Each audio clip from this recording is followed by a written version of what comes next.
Hello everyone, this is Average Adam, and we're here to talk about the new Goblins vs. Gnome cards that were announced over the last couple weeks. They did a voting thing on Twitter where they pitted two cards against each other and see which one people wanted to see. So it's been a few weeks. The last time I did this, I talked about all the cards that were revealed at Blizzcon. And now we're going to go through and talk about all the cards that have been released the last few weeks where they did all this voting. There were a lot of cards that were released. I got 32 cards over the last 3 weeks or so that have been released. They've been showing them off pretty quickly, and we know that they're all going to be announced before the game comes out. They're going to give us some heads up before the expansion comes out.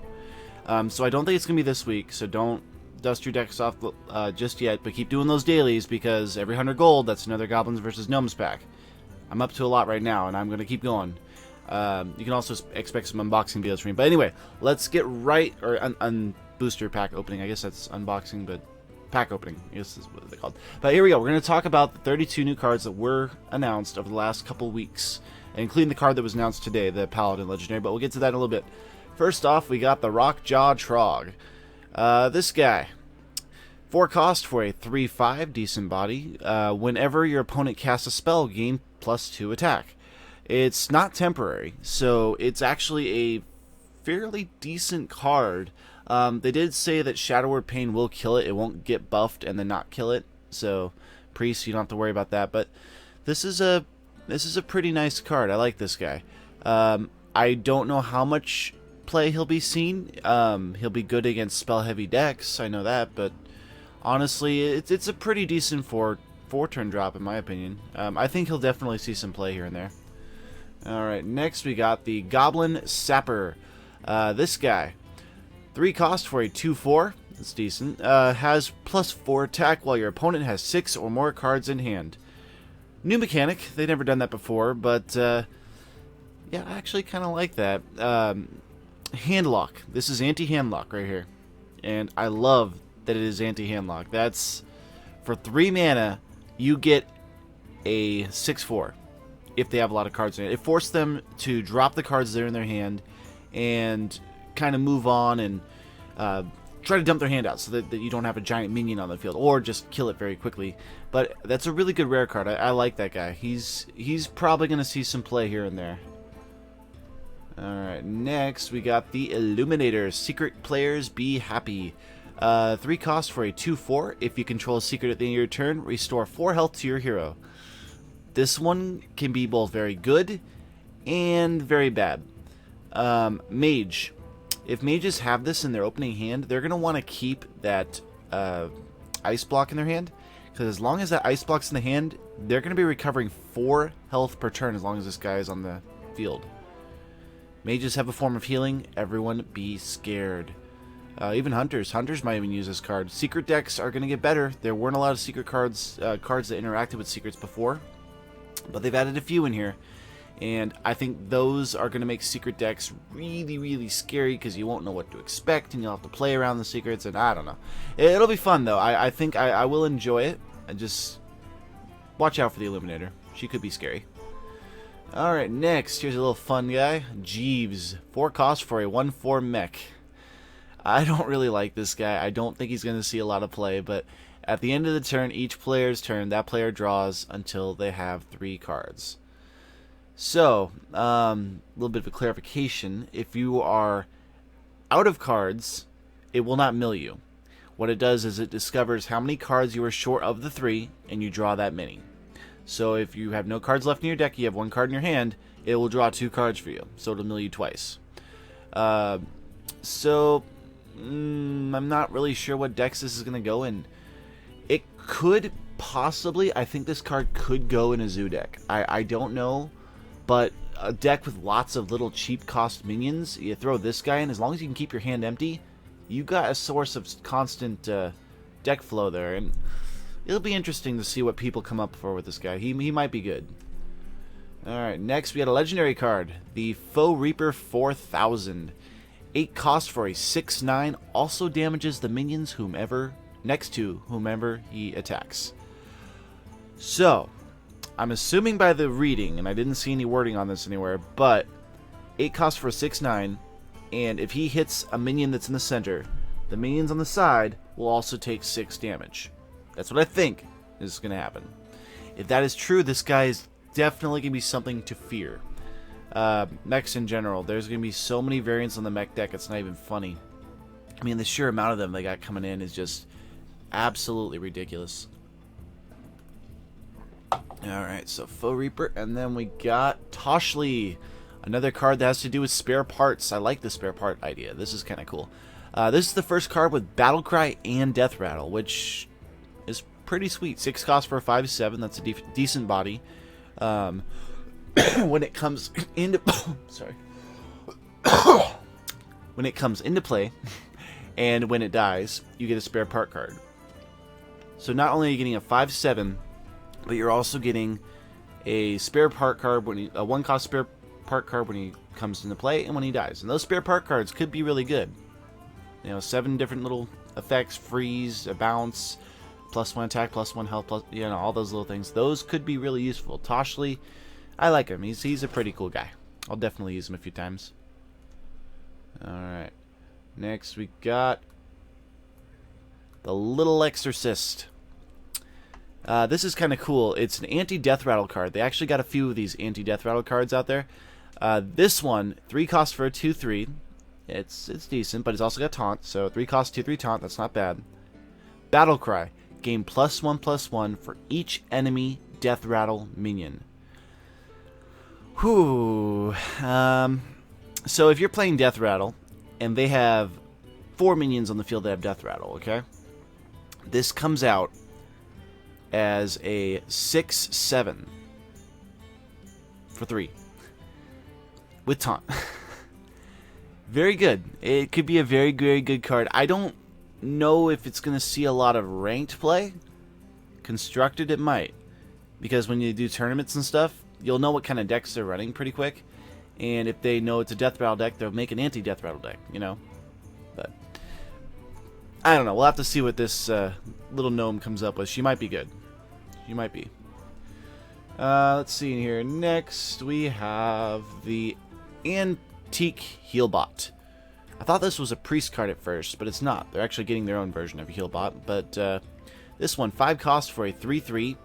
Bad stats. But Battlecry, restore 8 health to your hero. This is huge, because it makes it the largest neutral health restore card. Cost 5 mana, but you get 8 health and a 3/3. That's really good. So, classes that don't have a lot of health, or worry about health, are going to need this guy. In fact, this guy I can see in a Warlock deck. Can you imagine him in a Warlock deck? Or even a Rogue deck. Oh my gosh. In a Warlock deck, you can actually run those things that hurt you, but run these guys, and they'll be giving you health back. And they're decent stats, too. A Warlock Mech deck. With some demons thrown in. But, or even a Shadow Step on this guy. I mean, that's what, Shadow Step, then for 7 mana. Yeah, 7 mana? No, 3 mana. 3, sorry, I can do math. 3 and 5 is 8 mana. So for 8 mana, you get 16 health back. That's not bad. It's not bad. I'll see it in Rogues. We'll see it in Warlocks for sure, but I don't know where else we'll see it. It's a pretty good card. I like this guy. I like all these cards, actually. They don't have a lot of trash cards, in my opinion. This one, Mage card. We've already seen a lot of Mage cards revealed, everything except for the Legendary, but this guy, he's okay. He might see... He'll definitely... Okay, none of these cards are bad, because a lot of them are Mechs, and every class will be able to make a Mech deck. And this would go in a Mage Mech deck, because Mechs can buff the other Mechs. So 2 cost for 2/3, great stats. Freeze any character damaged by this minion. So it's a mini water elemental. Just a small water elemental. So, Anti-Zoo. Yeah, it's a good early game card, and it can stop things from attacking. It's got good health. It's a nice card. Snow Trigger. Awesome. I don't play Mage a lot, but it's not bad. Okay, now we're into the Druid cards. Here we go, Druid. Anodized Robo-Cub. 2 cost for a 2/2 Mech. It'll go in a Mech deck for Druids. It has Taunt, always, and then choose 1, +1 attacker, +1 health. More of those choices cards. Druids, they shapeshift into cats and bears and birds and all kinds of stuff. This is one of those advantages of how versatile Druid cards can be. Choices.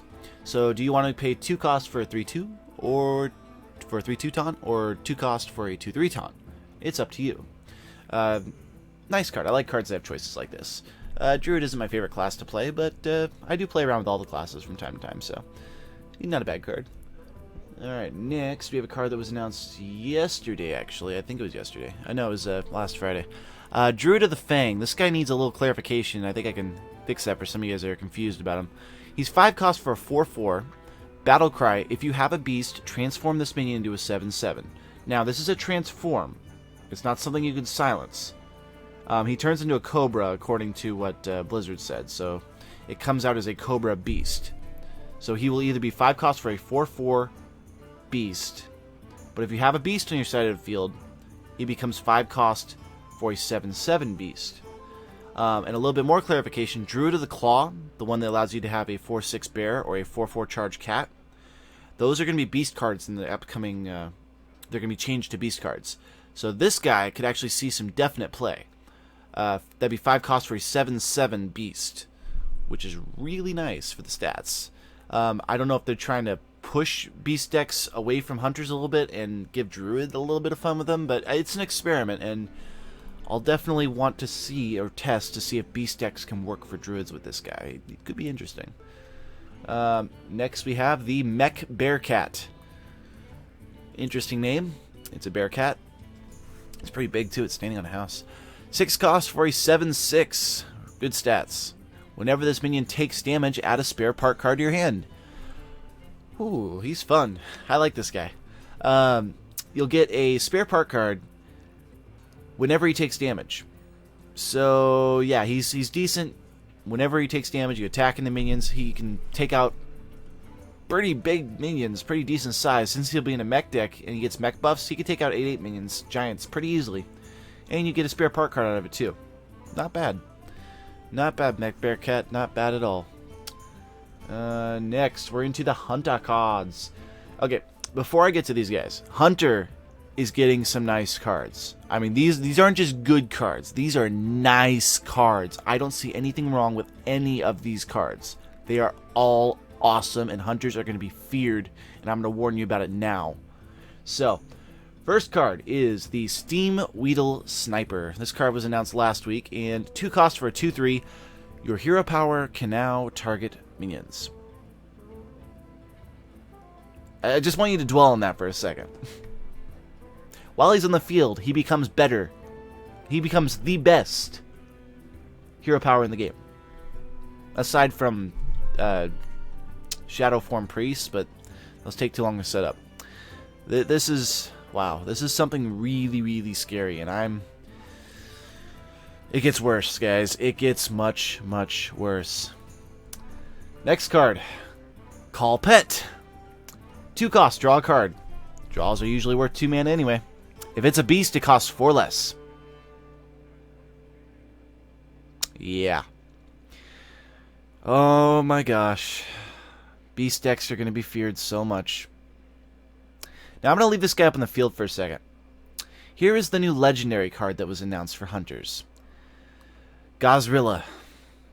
Gazrilla is 7 cost for a 6/9 beast. Whenever this minion takes damage, double its attack. Double its attack. I'm sorry, but this guy scares me. I'm warning you guys now. If they have a Tundra Rhino, the thing that gives other beasts charge, you kill it or you will die to this guy. I'm not kidding. Tundra Rhinos are going to be deadly because of this guy. And he comes out earlier than a King Crush too. He's better than King Crush. So the scenario is the Tundra Rhino is on the field. You didn't kill it. He plays Call Pet. He draws this. For 5 mana, he gets Gazrilla on the field. He then has options. He can use Steam Weedle Sniper to pop it. It doesn't say enemy minions, it says minions. To do 2 damage to it. He's got 12 attack power. Arcane Shot. He's got 24 attack power. Alright, you see where I'm going with this? This Gazrilla is going to be a horrible, horrible, horribly amazing finisher for Hunters. And you guys got to be really, really careful against this guy. Like, oh my god. He's going to be really, really hard to deal with. So I warn you now, hunters will be painful. But those are just beasts. And there's actually more to the hunter. They added another card, which is interesting. This card is very interesting. Feign Death. You know that cheap move that hunters always use to fake their death in battle and they don't die when the raid wipes? I do. Trigger all your death rattle minions. Trigger all your death rattle minions. They don't die. No, they all fake death, which means all their death rattles pop, but the minions live. Death rattle hunter decks with this card. Karen Bloodhoof. Instantly spawn a Bane Bloodhoof for 2 mana. And Karen stays. This is a really, really good card, and I am going to be scared of Death Rattle Hunters. Death Rattle Hunter will be a thing after this, and be afraid of this guy, guys. Be really, really afraid. Hunters in general are going to be something to be feared. Very, very, be afraid. Be very, very afraid. Alright, so next, let's get away from the hunters now. Let's get away to something a little less OP, the Paladins. And then I grab this card first. So this Paladin card is really, really good. It's really amazing for its mana. Who needs a hero power that costs 2 mana for a 1/1 when you could play a 3-cost card that gives you 3 of those 1/1s and a 1/4 weapon? Even if this gave you 2 1/1s, it would still be cost effective. But no, it costs 3 mana. Paladin Weenies deck with little tiny minions, you know. They're going to be a thing coming up very soon, and I'm going to be scared of them. So, yeah, this card is just amazing. That's a great Paladin card. Paladins needed more cards, and this will be probably seen in most Paladin decks after the expansion comes out. So, yeah, be ready for muster for battle, guys. Be ready. Be very, very ready. Alright, next card. The Cobalt Guardian. This guy. Whenever you summon a mech, gain Divine Shield. Now, he comes out as a 5 cost for a 6/3 mech. So he gets mech buffs, but he's 5 cost for a 6/3. Only way to get effectiveness out of this guy is to play a minion along with him. And on turn 5, that's not something you can do, so he's a late game card. But here's the cool thing about him. You play him, you play a little guy with him. I don't know if it works with the Paladin Hero power yet. I have to check that. Whenever you summon a minion, I think it's special summon him when you do the other thing, but we'll have to wait and see. But you play this guy, you play a minion, he gets Divine Shield. Next turn you trade him into something, he gets Divine Shield.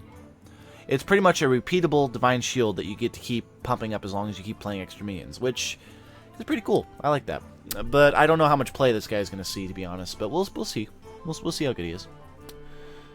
Next, we got another card. Another anti-deathrattle card. The Scarlet Purifier. This guy. 3 costs for a 4/3. Good stats. Battle Cry. Deal 2 damage to all deathrattle minions. All you deathrattle hunters that are thinking about going deathrattle, be afraid of this guy. He's going to kill you. This is an anti-deathrattle card, and I probably will run one of these at least. Probably one of them in all my Paladin decks, just in case of Death Rattle. You know, if I see an instant 1 cost, what's it called, the Undertaker go down the field, and I start seeing Death Rattle minions, I'm going to be very glad this guy's in my opening hand, because I will kill all his Death Rattle minions. Well, or do a lot of damage to him, so. Not a bad card. Not bad, not bad. Situational. Alright, next we got the Coghammer, a new weapon for the Paladins. Very nice card. 3 cost, 2 attacks, and 3 durability. Battlecry, give a friendly minion Divine Shield and Taunt. Nice. I like this thing. It's it's a nice weapon. It's only got 2 power, but it can attack 3 times. And the Divine Shield Taunt to a random friendly minion, that's pretty good. You get a lot of good value out of this guy. 3 attacks for 2 and extra buffs on your minions, so yeah, it's a nice weapon. I like this one. Not much more to say about that. Okay, this card was announced today. Here's Bolvar Ford Dragon, the new Paladin legendary. Very interesting new mechanic, actually. And this is a risk-reward thing. Don't think that this is just OP and amazing. This is a risk-reward. 5 cost, 1/7. Horrible stats. But whenever a friendly minion dies while this is in your hand, you get +1 attack. It stays on this card. It can be silenced off. If Bolvar is bounced from the field back to the hand, it will be silenced off. So only as long as it's in your hand, and once you play it, it's got those stats, but it can still lose those stats. So, now this is the risk. Do you keep this guy in your opening hand? You won't be able to play him for many turns.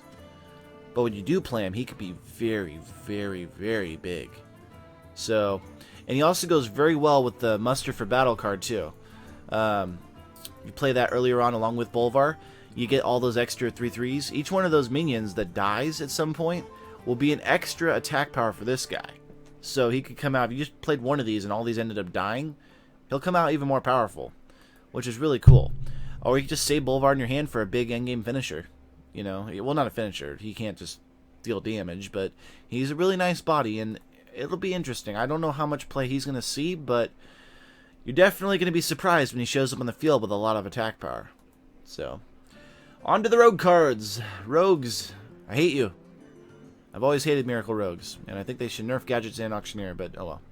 Anyway, this is a nice card. 2 costs for a 3/2 mech. Battlecry, give your weapon +1 attack. It's a Battlecry. Very nice rogue card. Great stats. It'll go in all rogue mech decks. And it gives your weapon +1 attack. What's not to like, right? What's not to like? Goblin Auto Barber. I wouldn't want to shave a haircut from this guy. No way in hell. Nice card. Next, we got the Iron Sensei. 3 costs 2/2 mech. At the end of your turn, give another friendly mech +2/+2. This guy's nice.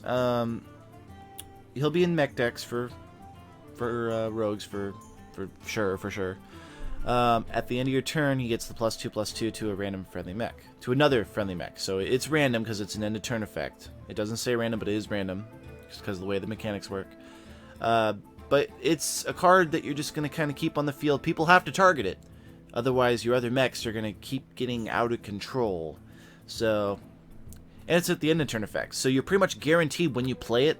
And if you have another mech on the field, it's going to get +2/+2. So that's 3 costs for a 2/2 and a +2/+2 buff. Great value on that card. I love it. Alright, next we got the Ogre Ninja. Ogres. There are ogres in the Goblins vs. Gnomes set. And their specialty is they don't care what they hit as long as they hit something. So they all have a 50% chance to attack the wrong enemy. Randomness, guys. It's going to be around 5 costs for a 6/6 stealth. It's great stats.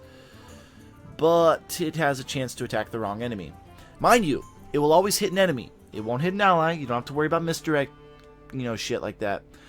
But it has a chance to hit the wrong enemy. So, great mana value, but it's still got a risk-reward thing to it.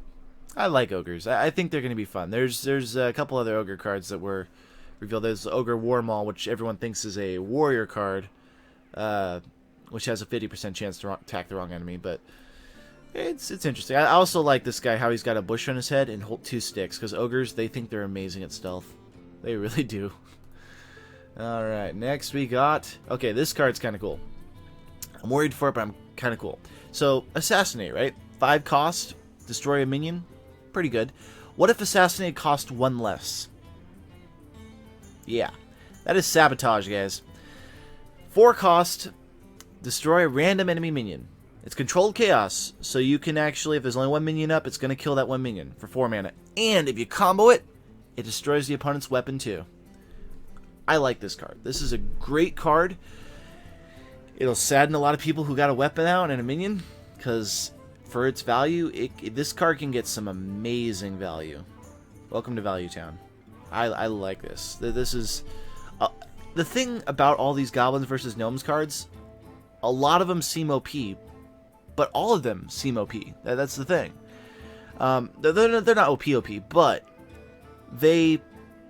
everyone is getting them. So it's going to make the game a lot more interesting for everybody. And I like that. I don't feel like any classes are being left out. I'm a little worried about the Warlock, but I'll get to that in a minute. So Sabotage, I like this card. It's cool. Now we get on to my favorite class, the Shaman. Shaman. Starting with the card I don't really like. Ancestor's Call. 4 cost, put a random minion from each player's hand onto the battlefield. This one I'm a little worried about. It's because it's got the random element. Now, this could be good to avoid high, what's it called? Overload costs. Not that there's a lot of those right now, but it can be good to avoid those. But still, or a lot of really big minions. But I don't know a lot of Shaman that run really big minions, to be honest. We run mid-range minions and kind of smaller, well, mid-range, mid to late minions, but not a lot of them. I'll have to experiment with this card to see if it's good, but it might end up falling into that Farsight category. But we'll have to wait and see. I think it could be good, but I'm not a fan of this card yet. I haven't got to play with it yet, but we'll see how good it could be. Next, a new Wind Fury card. Dust Devil, you are now obsolete. The Whirling Zapomatic. Zapomatic? Yeah, Zapomatic. 2 cost for a 3/2 Mech Wind Fury. It's immediately better than the 1 cost 3/1 or was it Dust Devil? Yeah. Because Dust Devil overloads you for 2, which is pretty crazy. This guy doesn't overload you at all. So I like this guy. He's something that needs to be killed quickly, or he will do 6 damage next turn. He's really good, and I like him. He's cool. I might run him. We'll see. I'll have to play around with him and let you guys know how he works. There'll be a lot of coverage on my channel once Goblins versus Gnomes comes out. I'll be making all kinds of decks and showing you all the craziness of it. Alright, next we got... Okay, here's another thing that's getting kind of... I don't know if this is going to replace Lightning Bolt, but it might. Okay, this is 2 cost for a 3/6... 3 to 6 damage lightning bolt. Overload 1. So it literally is a lightning bolt that costs 1 more, still has the 1 overload, but has a chance, 3 and 4 chance to do more than the 3 damage. I like this, and I'm probably going to use it. I can imagine Shaman running lightning bolts and crackles, and possibly things that have to do with overload, like the the Unbound Elemental. Those will be really, really good with this guy. With this spell. It's a nice card. I like it. Crackle's not an actual spell in World of Warcraft, but I think it's some kind of passive or something, but I like this. I'm going to put it in my decks, and I'm going to experiment with it. Lots of lightning. Shaman are the lightning class, essentially. It's cool. Alright, next we got another Ogre. Shaman get an Ogre. Oh, joy for me. 4 cost for a 5/4 Wind Fury. Overloads for 1. 50% chance to attack the wrong enemy. Okay, so it's got Wind Fury, right? That's 2 times it has a 50% chance to attack the wrong enemy. But this guy can dish out 10 damage to your opponent's side of the field, whether it's hitting minions or whether it's hitting the face. That's still 10 damage it can dish out in 1 turn. Be feared of the Dune Mall Shaman. He's gonna be good. I like this guy. He's gonna see some play, I think. Definitely. Alright, a couple warrior cards here. We've already had a bunch of them revealed, but here is some more. The Screwjank Clunker.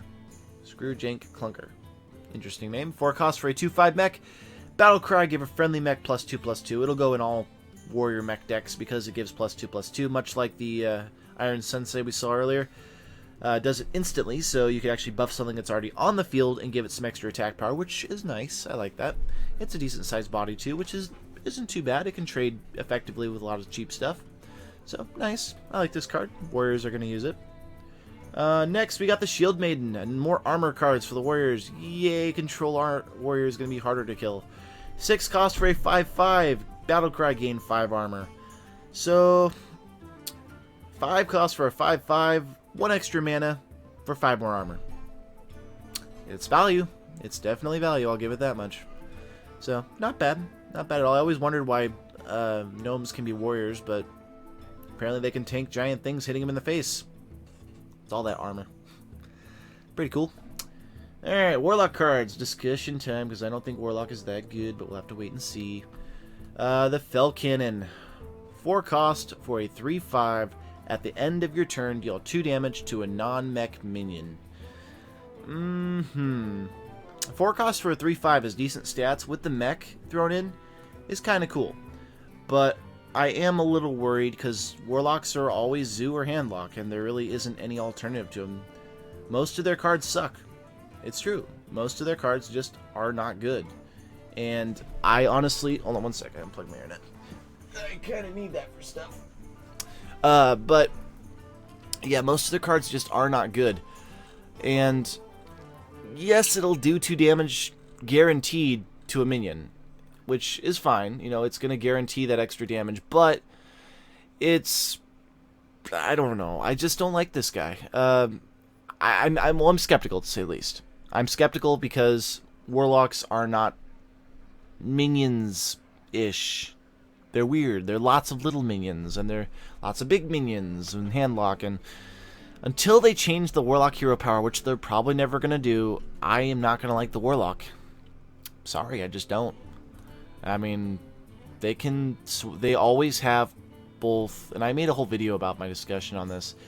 They always have card advantage, and they can have board control. That's the biggest issue I have with Zoo. Now, those are the 2 most important things in Hearthstone. Is having card advantage and having board advantage. Zoo Warlocks can have both at all times. And it really doesn't... I really don't like that. I really don't. But we'll see if some Goblins versus Gnomes can change it up and add some new Warlocks that are actually good to the meta. And maybe I won't have to see as many Zoolocks anymore. We'll see. We got one more Warlock card. This card, Demon Heart. It's expensive, I'll say that much. 5 cost. Deal 5 damage to a minion. If it's a friendly minion, give it +5/+5 instead. Okay. The thing I have an issue with this card. Warlocks always have huge penalties on their cards. That's one of the reasons a lot of their cards don't get used. Their penalties are too large. Shaman have minor penalties with Overload. But all the other classes, they don't really have any penalties. They got just cards that are good. Cards that, you know, they're good. 1 cost... Okay, look at the... no, not the Alkanite Soul Priest. The... Northshire Cleric. Northshire Cleric is 1 cost for a 1/3 that draws a card whenever it's healed. And there's no drawback to that. That's just what it is. I think this card should cost 4 mana. And 4 costs for 5 damage and give +5/+5 for a demon. If they want to run demons, they need to make them... They need to make people want to play them. This is 5 cost for a card, unless you already have demons on the field, which it's hard to get board control with demons. It really is. Especially with the choices you're given right now. They need to make the drawbacks to the Warlock not be so detrimental. I know Warlocks hurt themselves in WoW. I'm playing a Warrior right now, and my alt is a Warlock that I use my level 90 boost for. And I'm playing it Destro right now, and I'm actually enjoying it, and I understand why Warlocks hurt themselves a lot. But still, I don't know. Blizzard, you got to help the Warlocks out. Make them change into something better, please. I'm tired of seeing Zoo and Handlock. Make this one cheaper, and I think it will be a little bit better. And I think that was the last card, guys. That was 33 cards? Yeah, 33 cards that came out. And Goblins versus Gnomes, I don't think it will be out this week, but possibly next week. They promised that the entire set will be revealed before the launch. It'll either be next week or the following week, because they're not going to do it during Christmas week. Blizzard always takes Christmas and the holidays off. They don't do any big launches between the week leading up to Christmas and till after New Year's.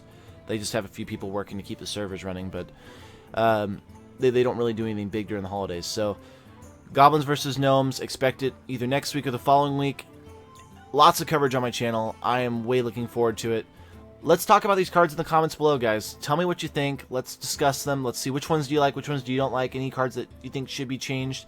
Let's talk about it. And I'll keep track of the comments the next few days, and we'll have a discussion about it. Thank you for watching, guys. Subscribe if you like the content. More great videos daily. Heroes of the Storm 5 days a week. And Hearthstone videos thrown in here and there.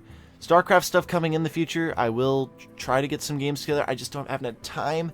I apologize. World of Warcraft's kind of consumed me right now, and I'm enjoying it. I don't know if I want to do videos on World of Warcraft right now because people don't like World of Warcraft mostly, and there really isn't much to show.